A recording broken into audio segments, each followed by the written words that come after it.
5 अगस्त की दोपहर शेख हसीना के देश छोड़ते ही कयासों का दौर शुरू हो गया था कि वे कहां जा सकती हैं। किसी ने कहा लंदन तो किसी ने कहा कि अमेरिका में उनको राजनीतिक शरण मिल सकती है। लेकिन चंद मिनटों के बाद जब उनका विमान त्रिपुरा की राजधानी अगरतला के सैन्य एयरबेस पर पहुंचा तो ये बात साफ हो चुकी थी कि वे फौरी तौर पर दिल्ली से बात कर भारत में रुकने वाली हैं। चूंकि वे भारत में ज्यादा देर तक नहीं रुक सकती थी, इसलिए तत्काल ही दोबारा कयासों का बाजार गर्म होने लगा।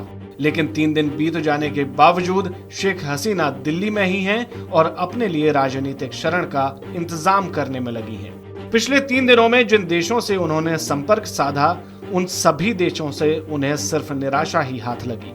अब ऐसे में शेख हसीना ने नए ठिकानों की तलाश शुरू कर दी है, जिसमें सभी के मन में एक ही सवाल है कि कोई मुस्लिम देश उनकी मदद के लिए आगे क्यों नहीं आ रहे, जबकि शेख हसीना के उनसे अच्छे संबंध रहे हैं। वहीं दूसरे देशों से भी उनके लिए ग्रीन सिग्नल अभी तक नहीं आया है।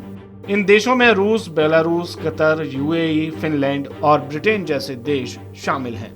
यदि रूस उनको राजनीतिक शरण देता है तो वे अमेरिका में रह रहे अपने बेटे और इंग्लैंड में रह रहे रिश्तेदारों से नहीं मिल पाएंगे, क्योंकि मौजूदा वक्त में रूस और अमेरिका के संबंध बेहद तनाव भरे चल रहे हैं। इसके अलावा बेलारूस का रुख भी वे कर सकती हैं।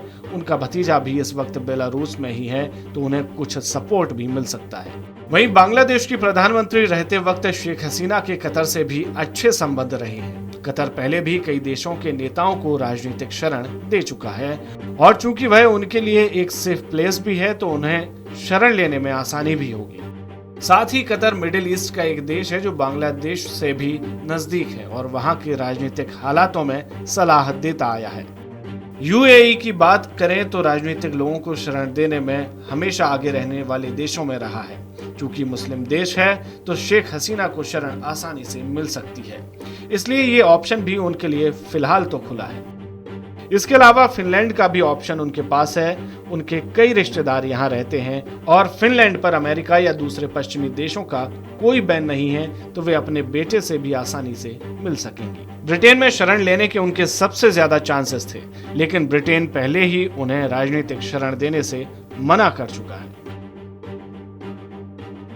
राजनीतिक शरण या पॉलिटिकल असैलम कोई भी आम व्यक्ति या फिर नेता किसी दूसरे देश में तब लेता है जब वह अपने देश की राजनीतिक गतिविधियों में खुद को असुरक्षित महसूस पाता है। हाल के दिनों में पाकिस्तान के पूर्व प्रधानमंत्री नवाज शरीफ ने यूके में राजनीतिक शरण ली थी। इसके अलावा अफगानिस्तान में तालिबान के कब्जे के बाद राष्ट्रपति अशरफ गनी ने यूएई में राजनीतिक शरण ली हुई है। राजनीतिक शरण लेने वाले व्यक्ति या नेता को राजनीतिक शरण के साथ उस देश में काम करने का अधिकार, शिक्षा का अधिकार, घूमने फिरने का अधिकार जैसी सुविधाएं मिल जाती हैं।